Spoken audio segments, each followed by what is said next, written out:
girl, Rachel Hill, the First Lady of Sports. You are listening to her in the huddle on WOVU 95.9 FM. Today is a beautiful day in the city of Cleveland. It is topping off at about 80 something degrees, and the Cleveland Guardians have a game tonight that they're going to be playing in downtown Cleveland tonight. So hopefully they can get back on the winning track. And I got Caleb Blake with me, rising junior at The Ohio State University. And I also got Sports Illustrated Natalie Turk to talk some Guardians before the game starts tonight. And ladies and gentlemen, how are you guys doing today? I'm doing good, Rachel. Real good. I mean, like you said, it's a beautiful day. I'm actually headed to the game myself later I tonight. forgot. So I forgot to say that. Sorry. yeah. No, oh no, I'm super amped. I mean, I can't wait to see what they're about, especially because last time when they lost. So now that we're hot, I'm feeling pretty good about tonight. I don't know. I don't know if we're We're hot right hot now. right now. Well, I feel like Get out of my mind, relative. Natalie. I I'm kidding. I was I saying like wasn't. relative to where we were last time we talked. Like True. I feel like last time we were all together, we were kind of at the bottom of the standings, but now we're figuring it out. Figuring it out. True. I mean, we can just Um, pretend like that didn't happen over the weekend. But yeah, I'm doing well too. It's a nice day. It's not as hot, so I'm thankful that it's just normal temperatures out there today. So should be a me good day. too.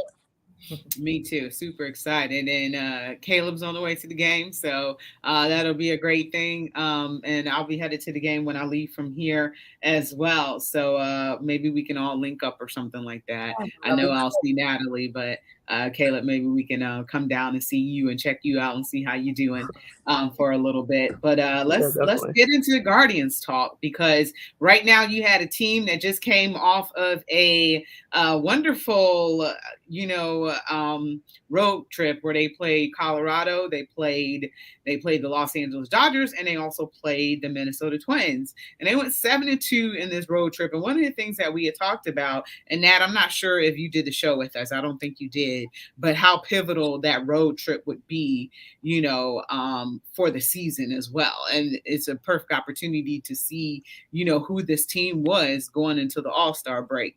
So you went 7-2 on this road trip, beating the division rival, the Minnesota Twins, winning the series in the first two games. Unfortunately, the offense stymied, and they couldn't put up one run in the it wasn't a rubber match. Well, I guess technically it still is a rubber match because it's the third game, but they weren't able to get any points on the board that game. And then they come back and they get swept by the Boston Red Sox, and they're only able to put up 8 runs in between the last 4 games, including the 3 against the Red Sox.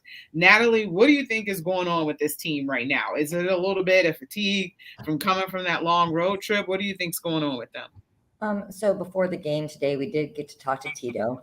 He mentioned exactly what you mentioned, fatigue. Mentioned it in a mental way as well. They have had a long road trip. They have a big homestand. We're going to play Minnesota 5 times. We have a doubleheader on tap tomorrow. So there is, at times, we always think of physical fatigue, but there's, some mental fatigue in that as well. As far as the Red Sox, it seems like they just always have our number, and I can't tell you why. I wish I could pinpoint it for some reason. I feel like it's been my entire existence as a Cleveland baseball fan that the Red Sox have been a thorn in our side. Unfortunately, I did not foresee them getting swept, though, at home, especially coming off, the great momentum that we had on the road trip. So, here's what I'm thinking. Like, I'm gonna try to forget that even happened. Gonna erase Okay. that from our memory, because what's really important, super important, are these next 5 games against Minnesota. We're sitting, or the Guardians are 2 games back in the Two AL games back Central. now because of the sweep. Yeah, because Jeez. Minnesota won, we got swept, so now we sit 2 games back. So we got, we have some room to make up, and these games are very important. So tonight we have Tristan McKenzie on the mound, and then we have facing Sonny Gray. So yeah, but 2 games back, Rachel, like you're saying. So there we, how much ground they lost over the weekend. Sonny Gray, that's a good picture. What do you think about that matchup between him and Tristan tonight? I think that Tristan, his last outing, he did struggle a little bit, but before that, he was looking really solid. I put Tristan up against Sonny Gray. I feel, Gray is a good pitcher, and he's very elite. But I think when Tristan's locked in and he was working on, decreasing his walk rate. If he can not give up free bases like that, and he can keep those walks under control. I think Tristan could really be a force to be reckoned with tonight. One of the things with Tristan is he struggles a little bit against Minnesota. So I think they probably have had a healthy scouting report against him to know where he likes to pitch at for certain pitches. So Tristan struggles a little bit. I think back to that last season in which, he got booed coming off the mound and, booed, while he was pitching. And, he spoke to how much, that really hurt him and the mental psychology of being a pitcher in the major leagues. So this is a game for him to be at home, but he's going up against a good pitcher as well. Sonny Gray has been phenomenal for the Minnesota Twins. So this will be an intriguing matchup about what the young kid can do against Minnesota again, because did he get the win for his last outing? No, he did not. Okay. Okay. Well, it'd be nice for him to get a win. What do you think, Caleb? Yeah, it would definitely be great to see him, in the win column. I feel like, you always want. He's like the next. I don't know. I think he's very important for us. I think like going forward in the future, and the more wins and more confidence that he's going to get. I mean, that's obviously going to be a great benefit for for our entire team. So hopefully, I love watching him play. I think he's an exciting young personality. So I would love for Six to get a win tonight. What did you think about the road trip and stuff too? I mean, well, we talked about this. It actually, I want to say 2 weeks ago, and we kind of it seemed like our vibes weren't very high going into a lot of those road games.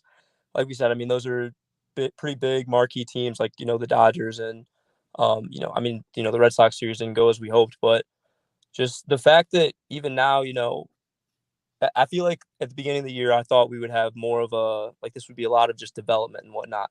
But I think we've progressed like a lot further than at least I did, and maybe even a lot of other people. So the fact that we even just competed the way that they did and were able to for the most part hold their own against some really marquee teams, I think that's huge for us as as a young team in the league right now.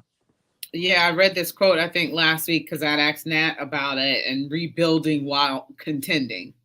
So that's kind of what you're looking at right now is they're rebuilding while also contending, which people didn't think that they would do. And they were able to catch up to the Minnesota Twins. But unfortunately, that series with the AL East and, you got four teams in the AL East locked pretty much in lockstep with the Yankees separating themselves. But, that's a tough division. Unfortunately, the Baltimore Orioles are the laughing stock of the division. But, the AL East is a tough division. So going up against Boston, you knew it would be no joke. And this is, quote unquote, a down year for Boston. But the one time, Nat, that we did get Boston Red Sox. We did get them was in the playoffs of 2016. So I'll take that any day of the week.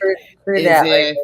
I'll take a loss during the regular season if we can beat them during playoffs. Unfortunately, in 07, we lost to them when I think we were leading the series and we lost to them. But, 2016 on the way to the World Series, we were able to get pick up in the series and in advance against the Boston Red Sox. So I think David Price was pitching on the mound, so we were able to get them when it counts. And we pretty much maybe Chris Sale too. I think maybe might have been pitching in that series as well. And I think we beat him too. Yeah, I'm thinking of the days of like Big Poppy and Yeah. it just how much I don't like the Celtics either. So any Boston team can just go. But, I would have at least hoped we could have won one at home, but it's okay. They're gone. It's a new day. But Rachel, I totally agree with you. Is 2016 that was super important, and so that was great that we were able to get past them and get to the World Series, even though it didn't turn out the way we wanted to, of course. But Yeah. And then we have another time to beat them because we have a road trip to Boston. So, we have opportunity to take a series for them coming up in the future. So that's another opportunity right there. But like I said, the AL East is, pretty in lockstep with each other with the Yankees, with the edge right now. Aaron Judge is playing out of his mind. So they have that going for them. So like I said, it'll definitely be intriguing to see what the next matchup against Boston holds because you also got a great crowd this weekend too. I was at the game Friday night and there were about 30,000 people out in the stands. So that's that was a response to this team coming back from that road trip, doing really well, and the fans wanted to come out and see them. Yeah, and Saturday night, I think right around, I think it's 27, like 27.5 or something in crowd. Okay. So, not quite as high, but they came out, on Saturday as well. A lot of promotionals going on the weekend, but like you said, I mean, everybody was hyped about them going into the weekend just because they were phenomenal. Like Caleb said, against some marquee teams that, they weren't expected to beat. So, of course, the way they played the Dodgers was amazing, and nobody thought that they would do that well. So, everybody at home starting to get that fever again, and you could feel it. And then I think a little bit of this, wind was knocked out of the sails over the weekend because it's a harsh thing to get swept. But I kind of feel like we can get that back right again if they really play hard against Minnesota, because this is what counts, Not that Boston didn't, but I mean, Minnesota's up they're up 2 games on us, so we need to really catch up, and we could get the town, rallied against the team again if they can pull some wins out here, especially starting tonight. So, And what do you guys think it was about Boston that put such a stranglehold on our offense? I feel like Boston just has always kind of I mean, it's like, Nat, you were saying earlier, Boston kind of always just has our number. Like, I don't, there's just some teams that you kind of go against, and it just never feels like things go your way that, like, on any given night, And I don't really see anything. It also kind of is, going back to your last point, Nat, even though this is not, but it kind of is like a perfect storm right now that I think, like, we still, like, even though the Red Sox did kind of come in and sweep us, like, we can easily come back. And I mean, we have 5 games against Minnesota, like, coming up. I mean, the way I feel like overall the general, like, energy around the team is still pretty positive, and everyone, like, still thinks, we're competing. So yeah, absolutely, Caleb. I agree with you. I'm on Twitter all the time, so I feel like I same. personally know the pulse of all, Guardians fans. But no, I'm kidding. But I read a lot of what they feel, and they are feeling, they were critical of some decisions that were made over the homestand, be it a pitcher or some players that sat and how the lineup was constructed. So I think that they still have belief in the team. Just depending on the lineup that goes out there, tonight, and how people perform. So I think the fans are still there. I agree with Caleb. I think, as long as they perform well against Minnesota, then we'll still have that excitement. All right, we're going to talk some more about that. We got to take a quick break. You are listening to Her in the Huddle on WOVU and 95.9 FM. We'll be right back. It is about to go down. This one is for all the teams out there. Aaliyah's Helping Hand Incorporated is hosting a free Teen Summit Financial Literacy Carnival Saturday, July 16th at Ridolph Farm, 8129 Otter Avenue at 11 a.m. for youth ages 13 to 19 years old. Financial literacy experts will be giving you the gems, the juice, the golden eggs from the golden goose on how to achieve your financial goals, build financial wealth, and achieve financial freedom. But that's not all. Bring all of your friends and team up for the basketball hoop challenge and show off your performance skills at the talent show. Bring your smile, your A game, your talents, and all of your friends to have fun with us at the free Teen Summit Financial Literacy Carnival on Saturday, July 16th at 11 a.m. at Ridolph Farm, 8129 Otter Avenue, right around the corner from WOVU. Free registration can be found online at AleasHelpingHands.vision. That's ALEAS HelpingHands.vision. This free Teen Summit Financial Literacy Carnival is brought to you by Kids World of Fun, Aaliyah's Helping Hands Incorporated, and WOVU 95.9 FM, Our Voices United, Burtonville Car Community Radio.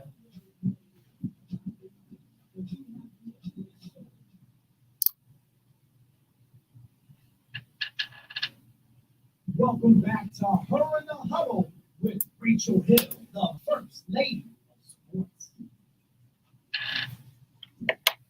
All right, welcome back to Her in the Huddle on WOVU and 95.9 FM. Don't forget that you can listen to us on your regular radio dial at 95.9 FM. You can listen to us online at WOVU.org. You can always give us a call, and you can always make sure you download that WOVU app so you can text us on the go.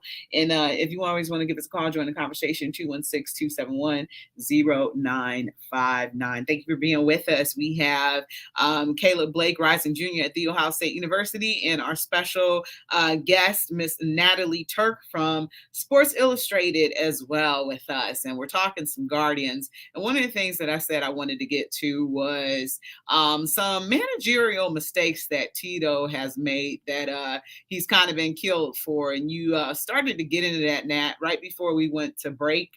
Can you talk about some of those decisions that a lot of people aren't in agree with? And Tito got bailed out on one of those decisions, on one of his pitching decisions with Anthony Castro last week against the Minnesota Twins, because the Guardians came back and won that game. And unfortunately, Anthony Castro got sent down to AAA based on that. So I'm like, you make a mistake and put the wrong pitcher in at the wrong moment, and then he gets punished and he has to go down to AAA. So what are your thoughts about that? Well, that same exact situation actually happened to Tanner Tully. He was brought up during the Boston series and then sent back down as a relief pitcher as well. So I kind of feel like that's 2 times we've ran into this situation this week. So here's the thing. It was almost like, I feel like maybe waving the white flag at that point. You know, of course, I'll put a disclaimer out there. I'm not a manager of a Major League Baseball team. So, of course, I don't know what is best. I can only see, you know, the available arms out there and you know, who I would maybe see. You know, the other options that we have, we did have options. And especially, excuse me, when it's a pivotal game like that and you're bringing in, you know, someone who is arguably, you know, he's a good pitcher, but he's probably, you know, in the lower end in our bullpen. So that was definitely a very questionable move, and one that did come with a lot of criticism. It was not addressed per se afterwards. I know, you know, Tito did speak a little bit just about the decisions in the bullpen, and he just said that he stood behind anything that he had done that night. But that's basically where we are on that, and we were, you know, don't have a lot of answers as to why or what the theory was to go behind it. But I think had things maybe played out a little bit differently, we, you know, could see it go there. I'm very interested someday. I feel like I need a pitching clinic because I never understand the thinking behind. So if a pitcher starts warming up, then they're not technically, you know, they've thrown too much to go in that game or this game. So I know, you know, Shaw is used in a lot of positions. And he gave up a big home run on Friday night. Yeah. So he's another one that, you know, he does get put in a lot. It seems like, you know, Tito does have who he wants to go to in those situations. And a lot of times you get a lot of groans and moans when we see, you know, Brian Shaw come out there during those type of situations. And it is hard to possibly understand the reason why when we have, you know, Sam Henches has pitched well, Eli Morgan exceptionally well in those situations as far as being in a reliever position to kind of set up for Clase. So Yeah, the Castro was a big decision. I don't understand it. And a lot of people, like I said, if I speak on Twitter, they were very, very vocal about the Castro decision. So Yeah, I kind of feel bad for him. I kind I of did feel like too.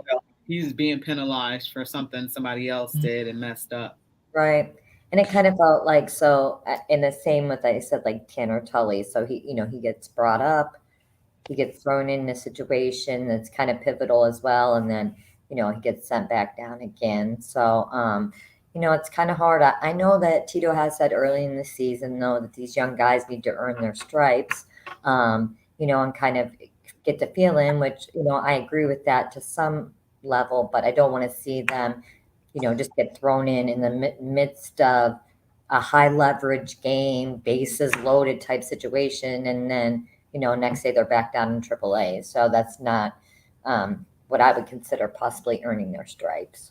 Right, because you also have to put them in the best situation to win and thrive as well, because that's why you're putting them in. You can't put them in a bad situation, and ultimately it comes to fruition, and now that person gets punished because of the decision you made. And I mean, it is their job to perform as well, but certain situations are just not. Certain situations are just not, for certain people, and I feel like as a manager, he should have the pulse of his team and the pulse of his players as well.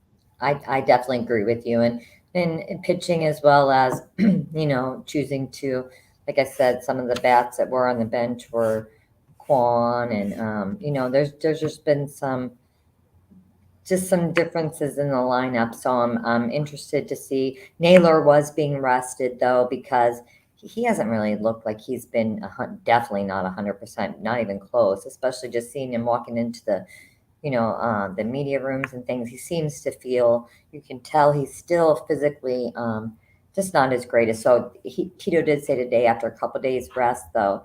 He seems to be a lot better. So it'll be nice to have his bat, I think, back in the lineup. And um, I know they like to do the lefty righty thing, but I just think with Quan and Oscar Gonzalez, our two hottest hitters, basically outside of Ramirez, it's hard to leave them on the bench during pivotal games.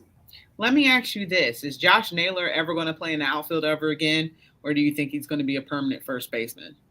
Well, I would think after the way we saw him not play at first base yesterday, which I won't name any names, but it didn't go well for his replacement at first base yesterday. I think that he would probably be the lock-in to stay at first base, especially because the outfield is just so crowded anyway. Like right now, I think that Naylor, in my opinion, would be the best option at first base. So Bobby Bradley was the best option before when he used to be on the team because he could stretch out, and make those big plays.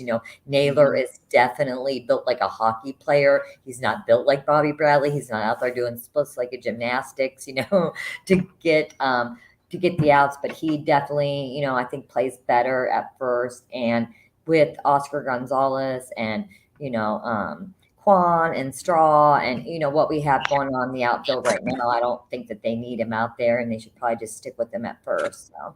Yeah, Josh is a slim thick. He's not he looks a lot bigger on TV than he is in person, but Right. he's actually very slim, but he kind of has a hulking figure. What's up, Cleveland Kate? How are you today? You're bouncing him. Oh, I I'm think she's good. on first. Oh, okay. Good. I'm Hey, always good. we were just talking about because we got to let Natalie go to the game, but we were just talking about the road trip and also getting swept by Boston. What do you think it is that gives Cleveland so much trouble against Boston? I don't know that, people are like Boston's renting space in our head and blah, blah, blah. I don't know if it's that. I think this series, it was more, they really overshot, in my opinion, a lot of the way they played on that West Coast trip in Colorado and then in LA and stuff. And I think they just hit a wall. And I don't know that it had to be Boston that they hit that wall against. But it's been a grueling couple of weeks for them. Yeah, I agree. We talked about that, and Natalie said that Terry Francona said that they're probably fatigued a little bit because those games in Minnesota took a lot out of them. Also, they played some pretty tough games against against the Dodgers too, and they were in a lot of situations in which they had to come from behind. So I can only imagine how much energy that is actually spent, how much mental energy, because I got to get this hit to bring us back, that they went through. So I guess, I look at it, it could be some fatigue right there, and that was they played every day of that road trip as well. So, but yeah, Kate, I just wasn't expecting us to get swept by Boston. I wasn't They're not expecting it. seeing the ball. I mean, would they have 8 hits or something over those 4 losses or 8 runs? I mean, they're just not hitting the ball right now. They're not seeing it. So they'll shake it off. It'll be all right. Yeah, and they're not getting timely hits when it counts because they tried to rally back in the ninth inning and they had the bases loaded. And I think they might have produced 1 run out of the bases loaded situation, but they weren't able to get more than 1 run out of it. So yeah, I don't really know, what's going on with them. But, they have 5 games against Minnesota, so they have the opportunity to right the ship and get back. So Nat, what are you looking most forward to in this series with 5 games, which is usually kind of unprecedented, but they had a 4-game series and then they're making up one of the rain out games. What are your expectations going into this series, which is pivotal because we could take a lead? I'm like, they're like 6 games apart as far as how many games have been played, but they're only 2 games behind. So what are your expectations out of this series? Well, expectations and wishes are 2 different things. I would hope to at least get I'd love for them to win them all, but realistically, I'm going to say like 4-2. I think we take 4 of them. I I believe that, we have a great chance at home. I believe what Kate said, it's just that they weren't seeing the ball that well. They weren't doing well with runners in scoring position. I think they just kind of settled down a bit. They relax. They're at home now. They get that kind of West Coast jet lag off of them over the weekend, and they they played well against Minnesota. They can at times. So I mean, I don't think that I think they kind of regrouped. I think, based on, like you said, what Terry Francona said with the mental fatigue and it being the way it was, with Tristan tonight as well. You mentioned how he played last year, and he's done a lot of mental growth as well since last year, and I think he's in a much different space than he was. So I'm really curious to see how he performs tonight against Minnesota, and I think that's going to give us a huge boost. I think I wouldn't say a must win because I hate using that word, but I think they really need to win tonight because I mean, you just got swept. Minnesota is 2 games ahead of you. You kind of need to win this game tonight. So I'm hoping and thinking that they can definitely do that because these late inning rallies makes me believe that they could beat any team. So my expectations are that they get 4-2 and they win tonight. So. Yeah, because I talked about the issues that Tristan has had against Minnesota. I'm going to see how they bat against them tonight. I'm going to see how aggressive they are. Are they swinging at every first pitch, trying to, alter that count or what? So I'm going to take note of that, how they're batting against him as well, how good they scouted him. So, Nat, I know you got a game to attend, so I want to thank you so much for coming on and giving your Guardians analysis as usual. So appreciate you so much and have fun tonight. Yes, thank you, Rachel and Caleb and Cleveland Kate. And I'll see you guys later on. Thanks for having me on. Okay, thanks. All right, we're about to go to a commercial, to a break. You're listening to Her in the Huddle on WOVU and 95.9 FM. We will be right back. Gospel event of the summer, the Mandora Spiritual Singers celebrate 58 years of singing the gospel of God. On Sunday, August 21st at 6 p.m. at Zion Hill Missionary Baptist Church, 11115 Kingsman Road. This is an anniversary concert you don't want to miss. Hosted by WOVU 95.9 FM's Jay the Gospel Kid with special musical guest Divine Nature.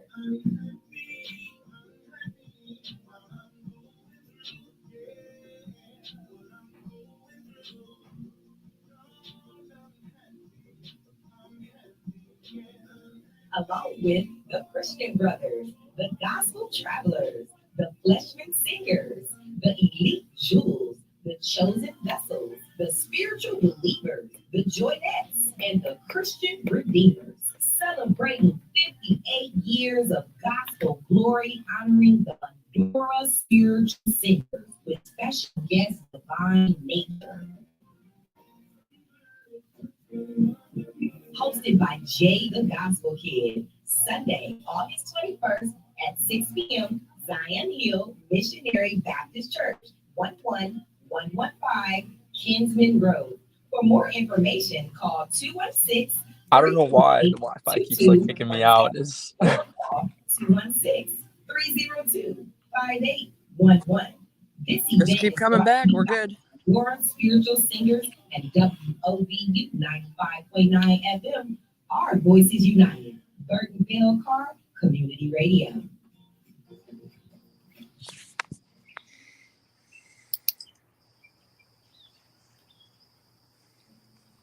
Welcome back to Her in the Huddle with Rachel Hill, the First Lady of Sports. All right, welcome back. Welcome back to Her and Huddle on WOVU and 95.9 FM.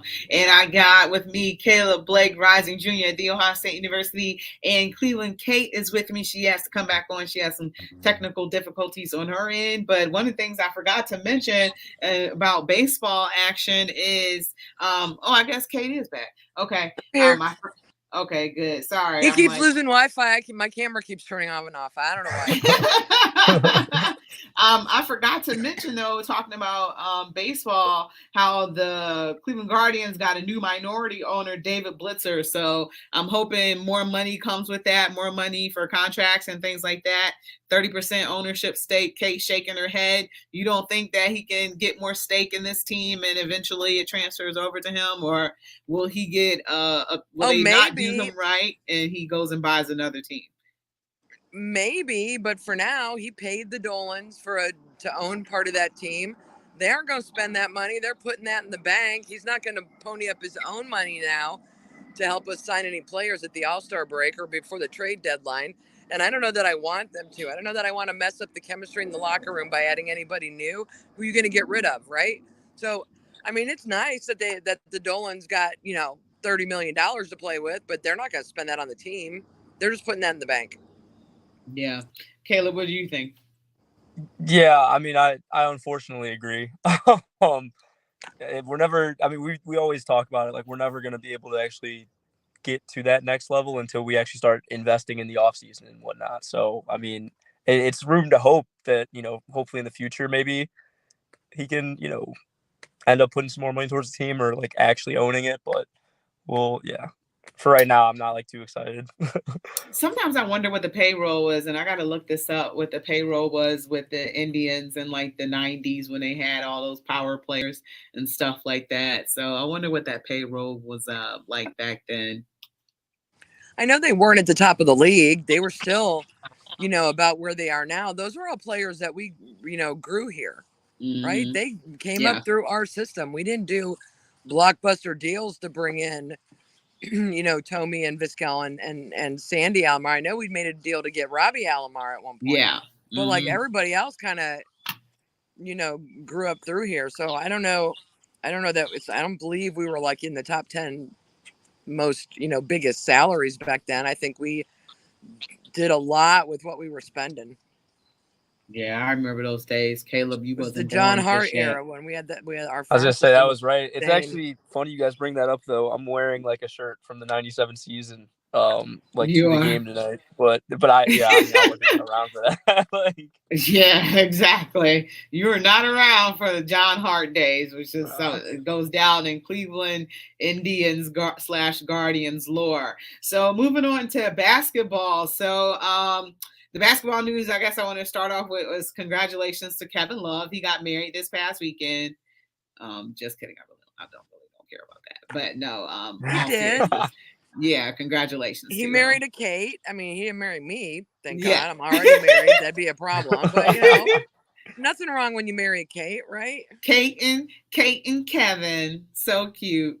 Kevin and Kate. I can only imagine the invitations and all that other stuff.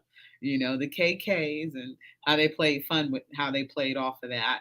But yeah, congratulations to him. He got married, but he also got 4 new additional teammates. So, you guys, what do you think overall? What would you give the Cleveland Cavaliers and regarding the draft grades? What would you give them? We can go player by player, or you just mean overall of the 4? What's your overall of the 4? B minus, C.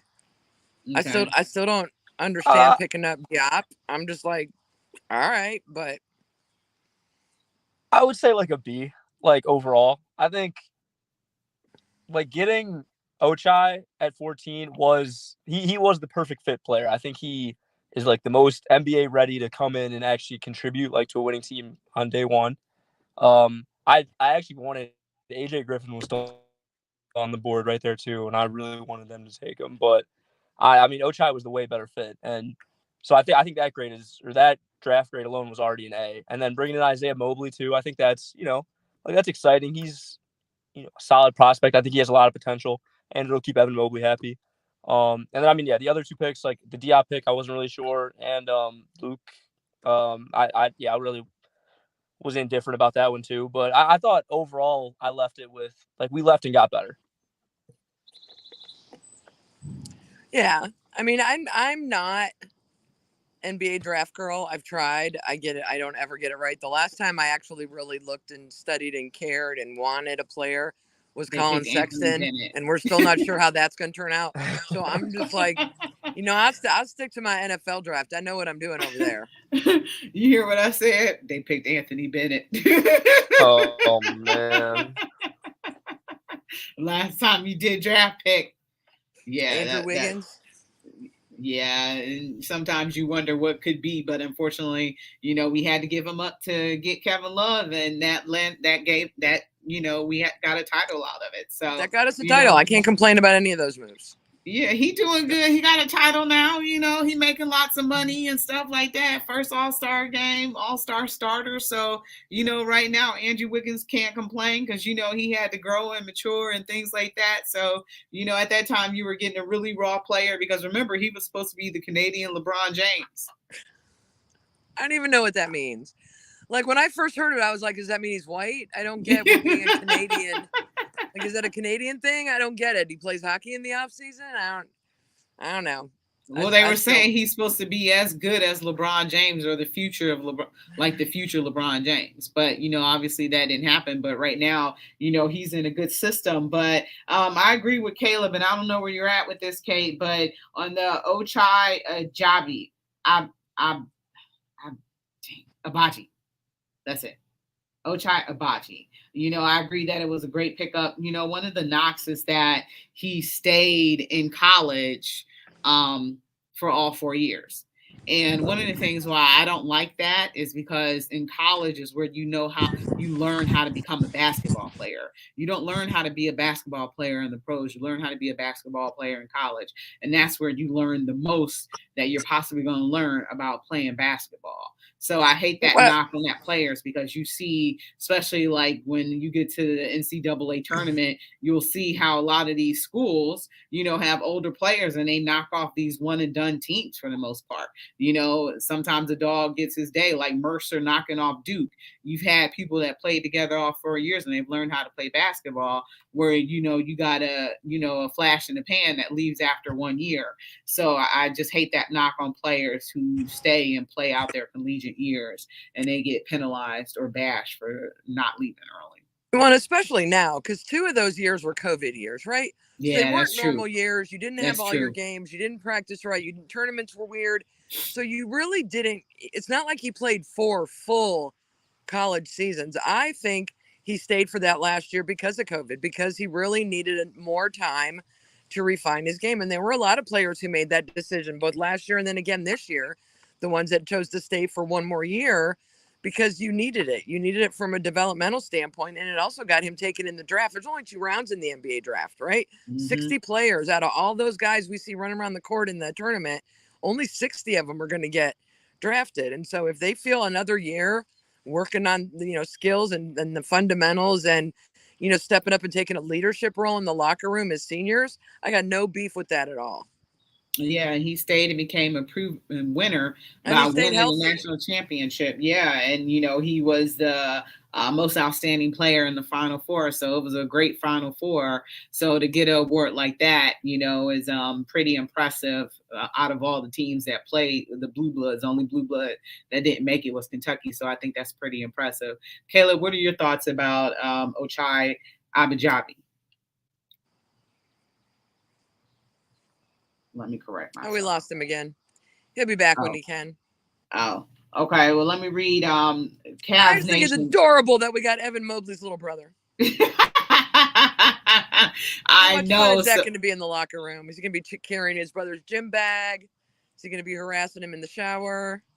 yeah, so I'm thinking that they're thinking that this going to be the, Giannis Antetokounmpo situation in which, you're playing with your brother and hopefully that'll lead to some championship or something like that. But I like that pick. They got a good player from USC who's going to, who came from a good program. He's raw, but it was a good pick for the Cavs. And he's a big bodied power forward who gives 100% every time he steps on the court. So Cavs Nation has this rated as a B minus. And they say that he's not a shot blocker like Evan is, but he's a talented playmaker and can shoot well from long range, draining 36% of his triples last season. So we're going to take a break right quick, our last break for the show, and then we're going to come back and talk Cavs draft. But I also want to slip a little bit of NFL in as well, talking about the Deshaun Watson situation and the rumors about how much time he's going to get for suspension. So we'll be right back. We're going to take our final break. You're listening to Her in the Huddle on WOVU and 95.9 FM. We'll be right back. For an affordable home in Cleveland's Central neighborhood? Then we're looking for you. Call 216-341-1455 to check out this hot listing. Burtondale Car Development is currently seeking applicants for 3-bedroom townhomes on East 73rd Street between Central and Cedar Avenues. These townhomes have everything you need. 3 bedrooms, 1 full bathroom, 1 half bathroom, a private basement, a front and back porch, living room, dining room, and appliances are included, all for just $725 a month. That's right, you heard it, $725 a month for 3 bedrooms, 2 bathrooms, and appliances are included. Call Burtondale Car Development right now at 216-341-1455. That's 216-341-1455. Call now.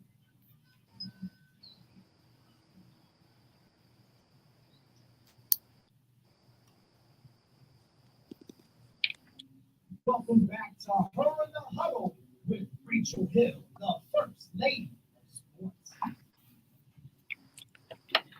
All right. Welcome back to Her in the Huddle, WOVU and 95.9 FM. This is your girl, Rachel Hill, the First Lady of Sports. And I am here with Cleveland Kate right now and also here with Caleb Blake, too. And I've missed some of George's comments. I'm sorry, George. My bad. But I'm sorry. Hey, guys, can you hear me? Okay. Sorry, I was trying to see Tell some of people how George's they can join comments. us here so they can be. So George is the only one who ever leaves us comments. People need to watch us on here so they can leave us comments. Yeah, they got to go to Facebook. They can go to my Facebook, Rachel L. Hill, and friend me, and they can comment on the show. So that's one of the ways that they can do it. So George has left some comments, and I'm trying to get to them and read. But Kayla, what are your thoughts about Ochai Jabi? Oh, I love him. He's a 3-and-D guy, which is exactly what we need right now. He's actually very athletic. Didn't realize, how much explosiveness he had, like around the rim. I mean, I'm thrilled. He's exactly what we need right now. It's almost like I don't want to compare him to Isaac Okoro because they have 2 different games, but it's that just another talented young wing that we can add and really has the potential to do a lot on the floor, I think. So I'm ecstatic with the Ochai pick. Yeah, so Kay George said that getting Evan Mobley's brother might be the steal of the draft, and his grade for that is a B minus. I mean, I can't disagree with them. I don't know how much the opportunity they've had to play together the last few years, with Evan being here and then at colleges and whatnot. but um, ideally there'll be some synergies there, right? Here's what I miss from the LeBron and Kyrie days was the excitement and the anticipation of those no look passes, of the way they moved the ball and they just seemed to know where everybody else was going to be on the floor at any given moment. And we don't have that anymore, or very much of that. And this kind of gives me hope that maybe if we see them both on the floor at the same time, that there'll be a little bit of that, brother trickery, or a little bit of that connection that they have because they know each other so well, that might translate into some very interesting basketball. Yeah. Caleb, we were just talking about how cute it was that they drafted Evan Mobley's brother. So now they can be reunited. But, Oh, and he has some positive qualities about him too. yeah, I think Isaiah's a pretty solid, solid player too. They both went to USC together. I mean, he had a pretty solid year this past year without Evan being there. Shot he has range. I mean, he can get it done on both ends of the floor.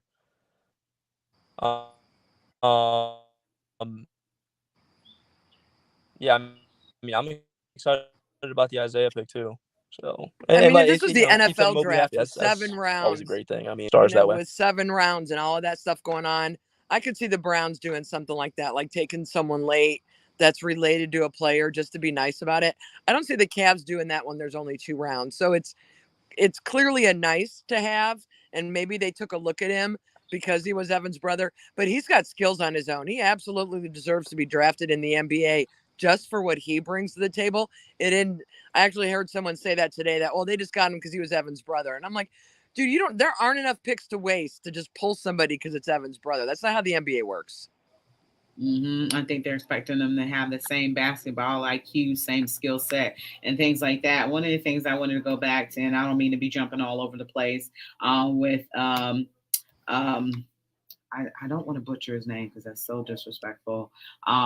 But Ochai Agbaji, and one of the things is that you're also getting with him is that wing player that you desperately need as well. And will he be able to play at a high level? Obviously, the Cavs are good at developing people, and it's going to come with maturation and growth. But they fill the central spot with a young player who they needed in that spot. So I think that's a great thing too. So there was a lot of things checked off the board when they drafted Ochai Abaji. Yeah, I agree. I didn't have no issue with that pick at all. My only Did you guys concern hear with about picks. the Go ahead. I think I'm super late right now, but I was gonna say the DeJounte Murray deal like beforehand, or like the potential deal around that, where they were saying like it would have been the Ochai pick and like some future first round picks and Colin Sexton to get DeJounte Murray. Oh no, I didn't know that was all what they wanted. Yeah, it was a lot. It was like a Drew Holiday type of package, is what they were saying. Like, which around like 3 first round picks, and I mean we would have had to swap out Colin, which I mean that's asking a lot. I'm glad, but it's an interesting thing to think about though, like DeJounte next to Darius Garland. But I don't know. I mean, I feel like I'm happy with where we're at anyway. Yeah, that price is a little high. Yeah, it's very high. Yeah, the only pick I was concerned about is Job, just because he's not even here in this country, right? They're going to leave him in Spain to develop some more. Yep. Yeah, absolutely. Yep. Those make me nervous. I feel like you're reaching, and I know, again, it's the NBA draft, and there's only 2 rounds and all that kind of stuff. I felt like they could have gotten a player at that position that could have come in and contributed sooner than I think he's going to. Maybe he's their long game. They get 4 guys, so. If I got 3 that are coming in and 1 that's going to take a little while, I guess that's all right too. Yeah, so I guess they're trying to replace what was our favorite player, Taco Fall. So they're trying to find a replacement for him and find that big guy. And Diop averaged 6.1 points in Taco, yeah, we want Taco. And then they would put him in, and the crowd would go crazy. But he won a Euro Cup and the Rising Stars in the 60% shooting from the field. So obviously, that is a lot of alley-oops and layups and things like that. But like Kate said, they're going to leave him in Spain to continue to develop. So we don't know when we're going to see him. Yeah. So Yeah. It is what it is. yeah, so excited about that. So, we'll see, what he does over there. So we'll be keeping an eye on him. But Luke Travers, small forward out of Australia, number 56 overall, and this was rated a C plus by Cavs Nation. So Travers is an intriguing prospect out of Australia with some good defensive tools. He does a nice job of crashing the glass and using his length for certain opponents.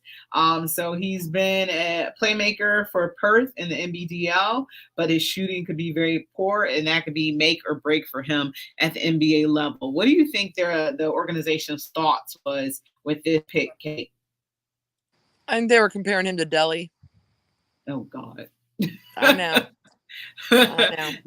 Delhi wasn't that much of a shooter, so No, but he brought a lot of other things. He brought energy, he brought yeah, defense, he motivated the other players. He was someone the fans liked. He was someone the players could rally around and stuff. So, he I mean, if guarded he's Steph got other Curry. skills, yeah, if he's got other skills, we'll see how his game translates. There's quite a few Australians who have done better here than they did at home. So we'll see how he does. I'm willing to give him a shot. I'm super excited about, the other two guys. So we'll see. Yeah, because that they're going to get some playing time here. Yeah. We don't know how often Travers is going to be seeing the floor. They said if he can get his 3-point shot to turn into something, then he may be, useful for the Cleveland Cavaliers. So I don't know if they're looking at him as an everyday player anyway. He is probably going to be obviously not going to be a starter and last on the bench. So, Kate, we have just a couple minutes left, so about 8 minutes left. So, want to switch over to NFL action. So, the rumor mill has been heating up lately about Deshaun Watson and what his possible punishments will be. He settled 20 of 24 lawsuits, something that I didn't think he was going to do. I thought he was going to fight it all the way, but it's like you just woke up and he decided to settle 20 of the 24. And now the rumors is that he's going to have a possible year-long suspension or a possible indefinite suspension. So, what does this mean for the Cleveland Browns? I mean, I've heard everything from 6 weeks to 3 years. So who knows? 3 years? Yeah. I've heard that the Carolina Panthers were going after Baker. I've heard that they were talking to the 49ers about trading Baker for Jimmy Garoppolo. It is silly season at its finest right now. I heard that somebody wanted the people to pony up some money to build a new stadium. It's a whole lot of nothing until they get this done. I don't think they can suspend him indefinitely because that just opens up a can of worms the NFL doesn't want to deal with. I'm sticking to my prediction of a year. He will appeal. The NFL Players Association, the NFLPA, will absolutely go to bat for him on a suspension. Anything over 8 weeks, I feel like they will go to bat for him and run his appeal because they are still super aggravated that Robert Kraft and a few of these other guys got away with some shenanigans with hardly any, a slap on the wrist or nothing as owners, and that they don't think it's fair that the players are held to a different standard. And so they are going to lead that charge. But I think he's settled because if he has any hope of playing this season, and really for the Browns, I think it's possible the Browns might have urged him to settle because they need to know sooner rather than later what the suspension is so they can start planning for it, so they can figure out who needs to get reps in training camp and what they need to do to get the season going and get their game plans in order. We are, Friday is July. We've only got a couple months until we're playing games. And Jacoby needs to get in the right mindset of, are you my starter for the season or for 6 weeks or 8 weeks or what's the deal? So they needed to get that moved on.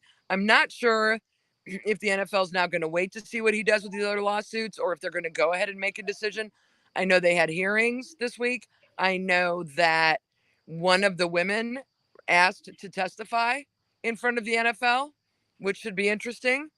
I don't know how much that will sway them. This is very different from what we saw with Ben Roethlisberger and Zeke Elliott, where it was one woman, with Kareem Hunt, where it was one woman. This is 22 attempted lawsuits, 24 women in civil suits, 2 other women on the edge. 66 non-disclosure agreements were signed by, he saw 66 different massage therapists over 17 months. That's insane. That's insane. So he's still adamant that he didn't do nothing wrong. He's just settling because, again, I'm sure the Browns kind of encouraged it if they could, just so they can figure out what to do. I'm sure his attorneys said to him, listen, it's going to cost you more than that settlement to keep paying us to fight this. And at the end of the day, you're not ever going to win the way you want to win, because it's always going to be he said, she said. There's never going to be definitive proof one way or the other. So people are either going to believe you're innocent or believe you're guilty. That's not going to change. You might as well settle it, see if we can get this all closed, move on with your life. And that's fine. I won't never forget. I won't ever own a number 4 jersey. I hope he does well. I hope he takes us to the Super Bowl. I hope we win it. And someday they'll retire his number, and I'll be in the crowd crying because Phil Dawson was number 4 and I would have rather retired it for him. But whatevs. I mean, it's just a whole lot of rumor right now. I don't think the NFL can come out with an indefinite suspension. I think they have to call it a year and then let him, plea bargain down. He'll appeal it. The NFLPA will get involved and they'll probably bargain it down to a smaller amount. But I don't know who would be pressuring them for more than 8 weeks. Clearly not the Cleveland fans, who have sold their soul because all they want to do is win. And apparently, what I've learned as a woman in the city of Cleveland and as a fan of football is that the men in this town who are fans of the team don't care about me and what I go through and what you go through and what any other female goes through, as long as their football team wins. So I knew that it's hard to see it proved like this, but it'll be what it'll be. I was all about giving Kareem Hunt a second chance. I was all about signing him up. He said he was sorry. He went to counseling. We have had no problems with him. My issue with Deshaun now and will be that he just absolutely refuses to even consider the possibility that he did anything wrong. And that's where I struggle. Well, one of the things is that you see in this country, they don't really care about women or what women think. Yeah. So I think that last week too, all of that falls in together. So we can make, we can't really do anything about the situation here with the Cleveland Browns because those are outside of our hands. But, one of the things that we can do that's in our control is making sure we go up to the ballot box. And, our vote is a very powerful thing. That's why people are always trying to suppress it and take it away. And, shady redistricting and things like that. How you have officials who aren't in your district, but they gerrymander the map. So we're in a whole nother, heap of trouble right there. But, not to go down any rabbit holes because we only got a couple minutes left. But at the end of the day, I'm hoping the suspension is not long. I think that that would be unfair to him, considering you've had owners who've done things and they haven't been punished, and you can look at it as a racial issue too, so that's one of the things that the NFLPA might bring up when they try to fight this. But, how do you only choose to selectively punish certain people where you have somebody who was arrested and, obviously he got off because I guess the tape or the video was obtained illegally or something like that. But, that's the super rich, and now Deshaun is rich too, but he's not a billionaire. Zeke Elliott didn't face charges. Ben Roethlisberger didn't face charges. They still got suspended. Right. Yeah. So I'm accustomed that he's going to get suspended. I just don't want it to be a full season. I'm saying for Robert Kraft, when everything was thrown out, the NFL still should have been able to do something to him. Didn't matter that it didn't go to trial. You know where he was at and what he was doing.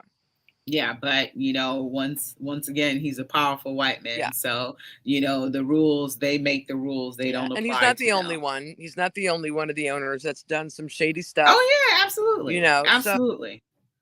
So, that's why I'm hoping that punishment will fit in the 6 to 8 games range. And like I said, I'd like it to be a year and then have it reduced to that, because I would like it to mean something, the number of people, and then go ahead and reduce it to 6 to 8 games. It'll be fine. All right. Well, Cleveland Kate, I want to thank you for joining us. That is our time. You've been listening to her in the Huddle on WOVU 95.9 FM, and we are out of here.